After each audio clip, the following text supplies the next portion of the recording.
Hari mu masaha y'igicamunsi imvura ihitutse ikurikirwa n'umucyo utamirije akazuba nk'uko bisanzwe mu bice hafi ya byose mu Rwanda iyo ari mu gihe cy'urugagi.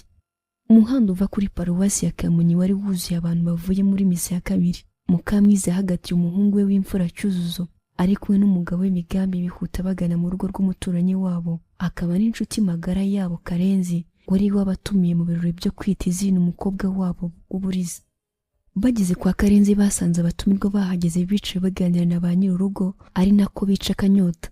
Bidatinze umuhango nyirizina uratangira, buri wese ahabwa ijambo ngo avuge izina ry'umwana. Migambi agezweho ati mwisi Igitego, aboneraho gusa abitabiriye ibirori kwifuriza isabukuru nziza umuhungu we Cyuzuzo wari wujuje umwaka umwe. Cyuzuzo yari ageze mu gihe cyo kwiga kuvuga ku buryo yasubiragamo buri jambo yumvise. Ataye mu gutwi ijambo Igitego atangira kurisubiramo buri kanya. Mu gihe abandi bazengurukaga bita umwana, Cyuzuzo yakomeje kuririmbira inyunguramagambo nshya yari imusigaye mu matwi. Muri ako kanya agira ati Igitego, Igitego. Byageze aho abari mu birori babihindura urwenya bati nimushaka murekeraho rwose umwana Cyuzuzo yamaze kumwita ni Igitego, nimutabyemera ntiriremo. Cyuzuzo nawe arushaho gushishikara asubiramo ati Igitego, Igitego.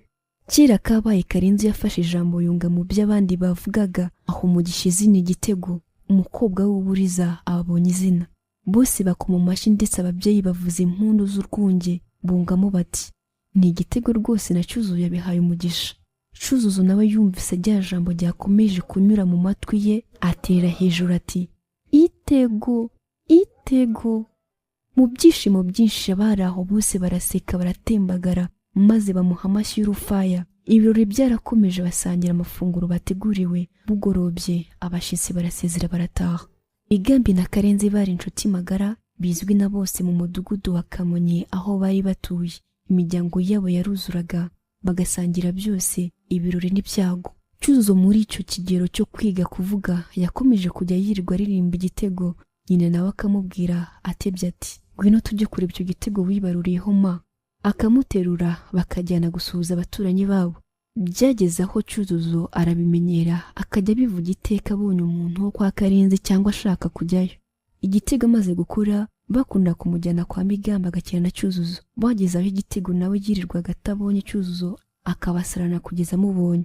Cyuzuzo na Igitego barinze batangira amashuri abanza badasigana ku buryo byabaye ngombwa ko Igitego atangira amashuri ataruzuza imyaka kugira ngo ajyane na Cyuzuzo. Uko Cyuzuzo na Igitego bakuraga niko buri umwe yagendaga akenera umwanya wo gukina no gusabana n'urungano rwe. Byatumye umwanya bamarana bari